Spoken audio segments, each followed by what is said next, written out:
Bismillahirrahmanirrahim. Assalamualaikum warahmatullahi wabarakatuh.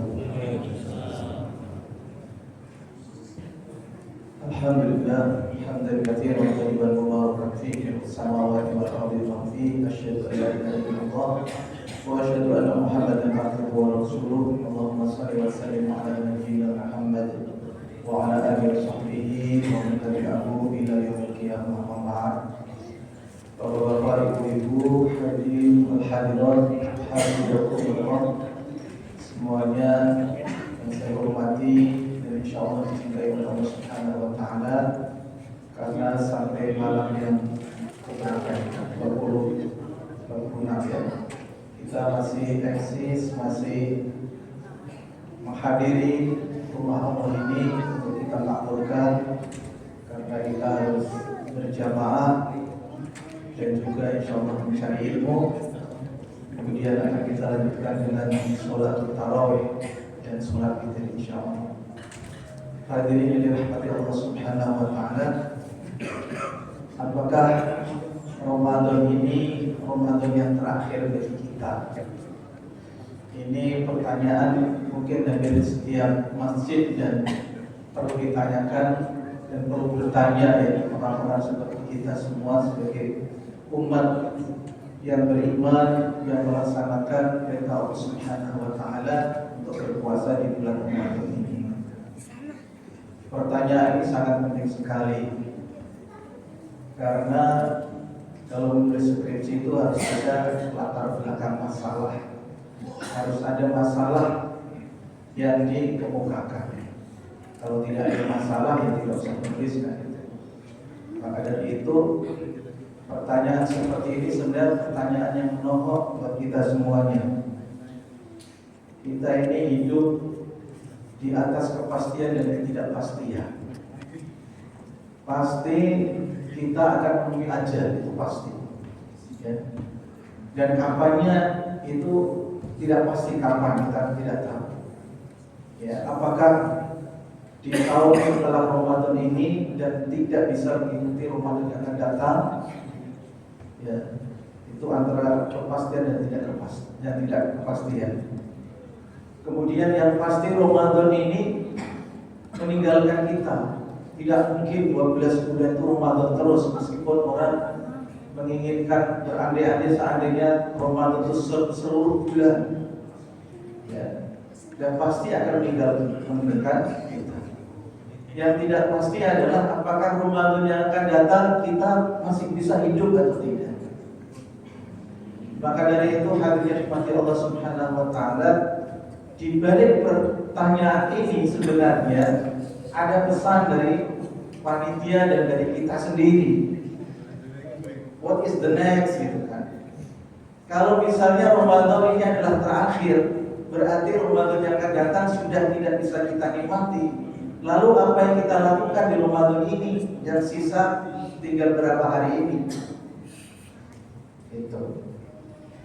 Nah, Ramadan terakhir misalnya ya, berarti ini adalah Ramadan perpisahan.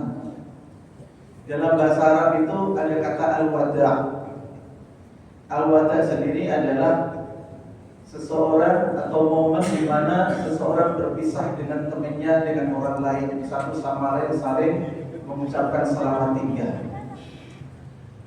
Ada kalanya ada haflatul wada', pesta perpisahan. Anak SMA, anak madrasahiyah, SMP atau sanawiyah, SD, MI, ada TK, ada pesta perpisahan, wisuda. Di sana sepertinya pesta senang-senang, tapi pada hakikatnya apakah setelah itu bisa meneruskan level berikutnya atau tidak? Apalagi yang SMA. Sekalipun pesta coret-coret pakai pilok ya, baju mereka senang gitu, tapi setelah itu nanti bisa melanjutkan ke jenjang berikutnya, ke level universitas atau tidak, pasti sedih. Hakikatnya perpisahan itu adalah sedih sebenarnya. Ada kalanya misalnya keluarga kita yang meninggal, kita di tempat yang jauh dikabari, mau tidak mau kita harus datang untuk melayani. Kita perjuangkan terkadang di luar negeri harus pulang, harus menggunakan pesawat. Kadang-kadang guru kita yang meninggal dan yang mengiring itu sampai ribuan. Kalau Bapak Ibu dengar cerita Kiai Haji Abdul Syafi'i yang punya Syafi'iyah, itu ketika wafat itu dari Bali Matraman sampai Jatiwaringin, itu yang mengiring itu, ya, jenazahnya sudah sampai akan dikubur, itu pengiringnya itu masih di Bali Matraman sana katanya. Begitu panjang. Artinya momen itu sangat penting sekali. Sayang kalau itu hanya berlalu dan lewat begitu saja. Maka hatinya nikmati Allah Subhanahu wa taala, kita ingin mengingat konsep al-wada itu sendiri atau perpisahan. Di dalam hadis Nabi Muhammad SAW itu ada istilah sholatul muwaddi, sholatnya orang yang berpisah.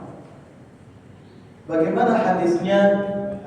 Kata Abu Ayyub Al-Ansari radhiyallahu anhu, beliau bercerita, ja'a rajulun ila Nabi sallallahu alaihi wasallam, seorang laki-laki datang kepada Nabi sallallahu alaihi wasallam, ya Rasulullah, alimni wa aujiz. Ya Rasulullah, ajarkan aku dengan kata-kata yang singkat. Maka Rasulullah SAW mengatakan, idza qumta fi sholati, apabila kamu sholat, fasholli sholatal muwaddi', maka sholatlah seperti sholatnya orang yang akan berpisah dari dunia ini. Artinya sholat terakhir. Pak Bu, kira-kira kalau kita ini yang merasa bahwa sholat kita isya tadi misalnya itu adalah sholat terakhir, dan setelah itu kita tidak bernyawa lagi, kira-kira apa yang kita lakukan? Ini kadang-kadang banyak ya, dokter memfonis jebret gitu ya, ini sebentar lagi meninggal, tidak bisa diusahakan lagi. Terus masih ada kesempatan untuk sholat, pasti sholatnya benar-benar serius, ya. Maka hadirin mati Allah Subhanahu wa taala, apa yang dimaksud dengan sholatnya orang yang mau berpisah? Yaitu sholatnya orang yang meninggalkan dunia, orang yang fokus pada Allah Subhanahu wa taala, orang yang ingin bermunajat, berbisik dengan Allah Subhanahu wa taala. Kemudian terusannya adalah Rasul sudah mengatakan wala takallam, dan janganlah kamu berbicara dengan perkataan yang kemudian nanti diharap kamu itu meminta maaf. Meminta maaf. Ada kalanya karena salah perkataan itu, ada kalanya perkataan itu melanggar, dan bahkan gara-gara perkataan itu maka dihukum. Sehingga di sini perlu kiranya orang meminta maaf. Padahal hadirin mati Allah Subhanahu wa taala, mending menghindari perkataan yang harus minta maaf, atau kita tidak apa-apa, yang penting nanti minta maaf. Nah, diusahakan kita menghindari dosa, baik perkataan maupun perbuatan, supaya kita tidak ada dosa. Tapi yang namanya manusia, hadirin mati Allah Subhanahu wa taala, pasti berdosa. Manusia itu tempatnya berdosa. Maka apa yang dilakukan? Dia harus bertaubat. Maka di akhir-akhir Ramadan seperti ini harus banyak membaca pertaubatan, membaca istighfar. Di dalam hadis kita diajari agar kita memperbanyak Allahumma innaka afuwun tuhibbul afwa. Ya Allah, sesungguhnya Engkau adalah Maha Pengampun, mencintai pengampunan, maka ampunilah aku. Ini diperbanyak terus-menerus. Bagi orang yang sholatnya adalah sholat sebagai sholatnya orang yang akan berpisah, maka dia benar-benar menjaga diri.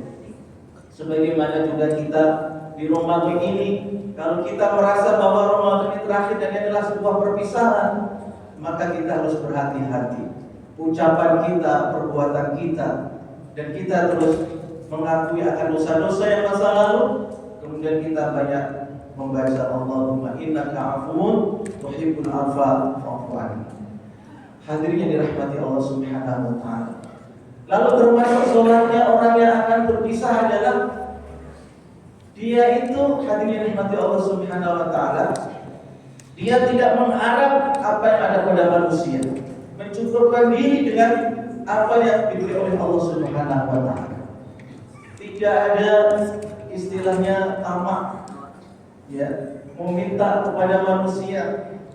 Di akhir Ramadan seperti ini kita fokus hanya kepada Allah Subhanahu wa taala saja. Sehingga kalau kita tidak memperbanyak harapan kita kepada manusia, kita akan jadi tenang. Dan akhir-akhir Ramadan seperti ini kita lebih tenang untuk beribadah. Karena ujiannya Bapak dan Ibu, akhir Ramadan itu di mana-mana macet. Di mana-mana macet. Bukan hanya ketika mencari takjil saja. Ya, saya di Pondok Gede, ya kan? Dan macetnya Masya Allah dari siang tadi. Itu mencari apa? Pasti mencari sesuatu yang nantinya kalau dipakai akan dipuji oleh manusia. Hadirnya dirahmati Allah Subhanahu wa taala. Lalu tinggal beberapa hari ini apa yang kita lakukan? Maka kalau kita fokus berbisik kepada Allah Subhanahu wa taala, hati kita tenang, maka ibadah kita menjadi berkualitas. Kita akan banyak menambah ibadah-ibadah. Entah itu kita berzikir, sholat, membaca Al-Quran, membaca sholawat, dan berinfak. Yang kedua, harusnya mati Allah Subhanahu wa taala. Di dalam Islam itu ada istilah haji wada, haji perpisahan. Hajinya Rasul sallallahu alaihi wasallam. Dan setelah itu beliau wafat. Tidak lama kemudian beliau wafat. Maka ini menjadi pelajaran bagi kita bagaimana Rasul sallallahu alaihi wasallam ketika melaksanakan haji itu. Beliau bersiap-siap sebelum melakukan manasik haji. Beliau berpakaian dengan pakaian yang suci. Beliau bersuci dari hadas kecil, hadas besar. Lalu setelah memakai pakaian yang bagus, beliau memakai wewangian. Kemudian menghadap pada Allah Subhanahu wa taala. Salat 2 rakaat, lalu tawaf dengan pelan-pelan. Rasul sallallahu alaihi wasallam mencium Hajar Aswad. Rasul sallallahu alaihi wasallam kemudian melaksanakan manasik haji. Dan seterusnya banyak berzikir dan berdoa kepada Allah Subhanahu wa taala. Begitu pula kalau Ramadan inilah Ramadan wada, Ramadan perpisahan untuk kita, maka kita harus bersiap-siap sebelum kita melakukan ibadah. Pakai baju yang terbaik, pakai wewangian, kemudian kita fokus, kemudian kita banyak berzikir kepada Allah Subhanahu wa taala. Dan yang dikatakan oleh Rasulullah SAW dalam pidatonya di Haji Wada itu adalah Rasulullah SAW mengingatkan akan kebersamaan, mengingatkan akan kemanusiaan, akan keadilan sosial. Kita diingatkan bahwa kita ini adalah anak cucu Nabi Adam, kullukum min Adam, kalian itu semua dari Adam. Jadi jangan sampai ada dalam hati kita permusuhan dengan saudara-saudara kita, dengan teman-teman kita, dengan tetangga kita. Kemudian Rasulullah SAW juga mengingatkan saat itu. Saya bertanya-tanya dalam pidato itu kenapa belum menyinggung tentang riba. Artinya itu adalah tradisi jahiliyah yang saat itu Rasulullah SAW mengingatkan jangan sampai ada pada sahabat saat itu. Karena itu akan merugikan diri sendiri dan membahayakan orang lain. Kemudian Rasulullah SAW juga mengingatkan agar para sahabat saat itu dan kita harus mengikutinya, harus berpegang teguh pada Al-Quranul Karim dan Sunnah Nabi Muhammad SAW. Ini haji wada, nikmati Allah. Dan setelah itu benar, beberapa bulan kemudian Rasulullah wafat, maka dinamakan Hujjatul Wada. Kemudian di sana dalam haji itu, rangkaian haji itu ada yang namanya tawaf wada. Tawaf itu ada tawaf qudum ketika datang, tawaf pertama. Kemudian ada tawaf ifadah, tawaf yang harus dilaksanakan. Kemudian ada tawaf wada. Tawaf perpisahan, di mana tawaf perpisahannya adalah seperti tanda akhirnya manasik haji. Di mana yang namanya tawaf wada ini adalah seseorang merasa bahwa dia harus menyempurnakan semua manasiknya, dan kemudian setelah itu dia harus memberikan penghormatan kepada Ka'bah al-Musharrafah ini dan melaksanakan tawaf aja. Hadirin dirahmati Allah Subhanahu wa taala. Pentingnya kita menandai bahwa Ramadan ini kalau seandainya terakhir bagi kita, bagaimana cara kita menghormatinya? Apakah biasa-biasa saja? Apakah justru semakin akan habis waktu-waktu dan hari-hari Ramadan terakhir ini kita malah tinggal berapa hari lagi, alhamdulillah, ya kan? Setelah itu tidak puasa lagi, setelah itu dia ada beban dan seterusnya. Padahal ini adalah hari-hari dan detik-detik di mana kita terus mendekatkan diri kepada Allah Subhanahu wa taala, memperbanyak kedekatan kita kepada Allah, membaca Al-Qur'an sebanyak-banyaknya, kemudian juga membaca Al-Qur'an dengan menghayatinya, melakukan qiyamul lail, berdoa.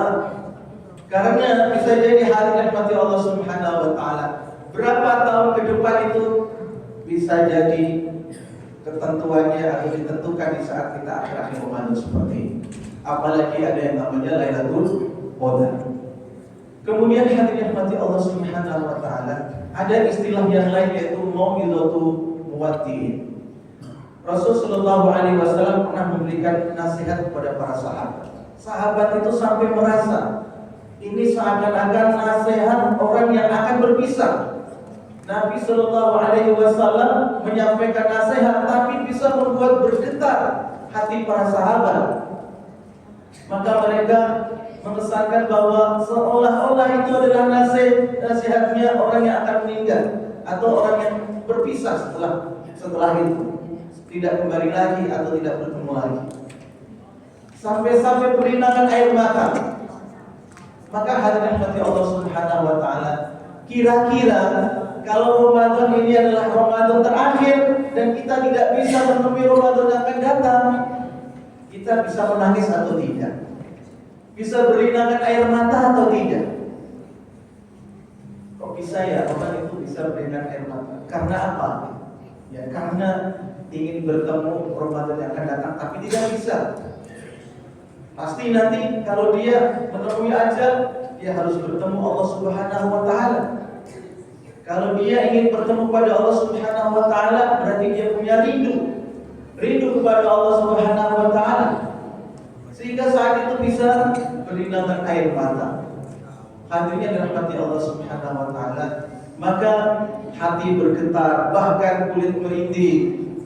Itu sebenarnya ada konsepnya dalam Al-Qur'anul Karim. Allah Subhanahu wa taala berfirman dalam surah Az-Zumar, "A'udzu billahi minasyaitonir rajim. Allahu nazzala ahsanal hadithi kitaban mutasyabihan mathaniya taqsha'iru minhu juludul ladzina yakhshawna rabbahum thumma talinu juluduhum wa qulubuhum ila dzikrillah. Dzalika hudallahi yahdi bihi man yasha wa may yudlillahu fama lahu min had." Allah telah menurunkan sebaik-baik perkataan, yaitu kitab Al-Quran ini yang ayat-ayatnya satu sama lain saling serupa. Misalnya tentang kisah Nabi Musa di Al-Baqarah ada, di Al-A'raf ada, di Al-Hijr ada, di Al-Qasas, di Al-Anbiya ada. Banyak sekali, bahwa sampai An-Nazi'at juga ada.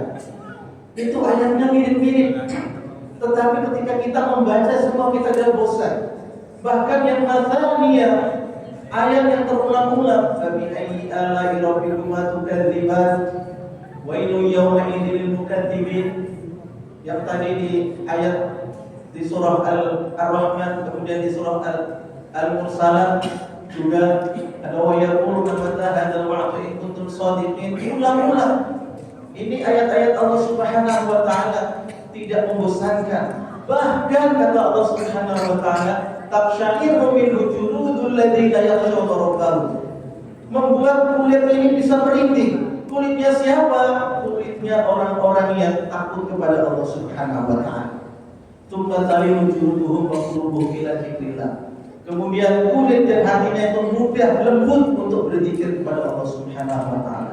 Dzalika hudallahi yahdi bihi man yasha. Itulah hidayah yang Allah mudahkan kepada orang-orang yang kehendaki. Maka menangis dan berpisah dengan Ramadan itu penting sekali. Bahkan kita dipancing oleh Allah Subhanahu wa taala ketika kita membaca Al-Qur'an atau mendengarkan Al-Qur'an, kita bisa menangis.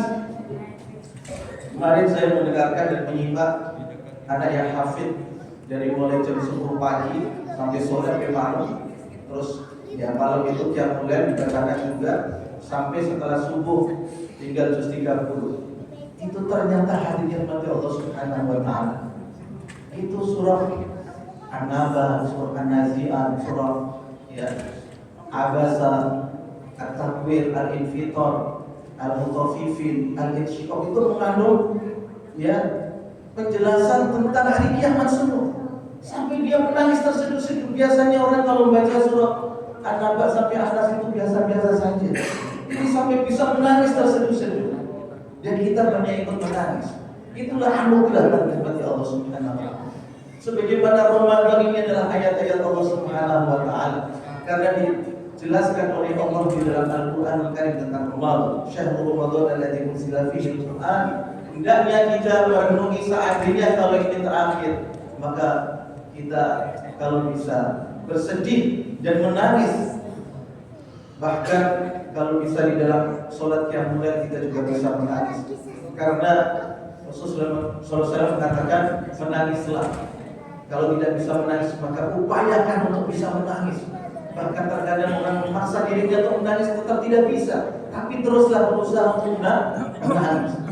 Waliyadhaku qalilan wa yabku katsiran. Hendaknya mereka itu tertawa sedikit dan mereka hendaknya menangis lebih banyak. Hadirin yang dirahmati Allah Subhanahu wa taala, kita berharap pada Allah Subhanahu wa taala agar kita masih panjangkan umur kita untuk bisa mendapatkan Ramadan yang akan datang. Panjangkan umur kita untuk bisa menikmati Ramadan yang akan datang. Meskipun sekarang kita harus memaksimalkan Ramadan ini untuk mendekatkan diri kepada Allah dengan berbagai macam ibadah, tapi kita tetap optimis. Mudah-mudahan Allah memberikan umur yang panjang dan kita bisa menikmati Ramadan yang akan datang. Tentunya kita ingin lebih baik dan lebih baik. Itu saja hadirin Allah Subhanahu wa taala, mudah-mudahan bisa mengantarkan kita semuanya untuk terus semangat menikmati beberapa hari yang akan datang. Tinggal sisa-sisa ini kita menjadi orang yang berkualitas dalam puasa kita, dalam qiyam kita, dan kita benar-benar menjadi orang-orang yang bisa mendapatkan itqu minan nar, merdeka dari neraka. Jangan sampai ketika ajal sudah tiba, kita sudah meninggalkan dunia, baru nanti ada orang yang mengatakan di akhirat, ya, laula akhartani ila ajalin qarib, ya Allah, seandainya Engkau kembalikan aku dalam waktu yang dekat saja, la asaddaqanna, pasti saya akan bersedekah. Maka kita senantiasa hadirin Allah Subhanahu wa taala diingatkan infak. Ini karena itu salah satu hal yang nanti kalau tidak kita lakukan, maka di akhirat nanti kita akan menyesal dan inginnya infak sementara kita tidak bisa dikembalikan oleh Allah Subhanahu wa taala ke dunia ini. Mudah-mudahan bermanfaat. Aku qouli hadza wa astaghfirullaha wa lakum wa afu minkum. Wassalamualaikum warahmatullahi wabarakatuh.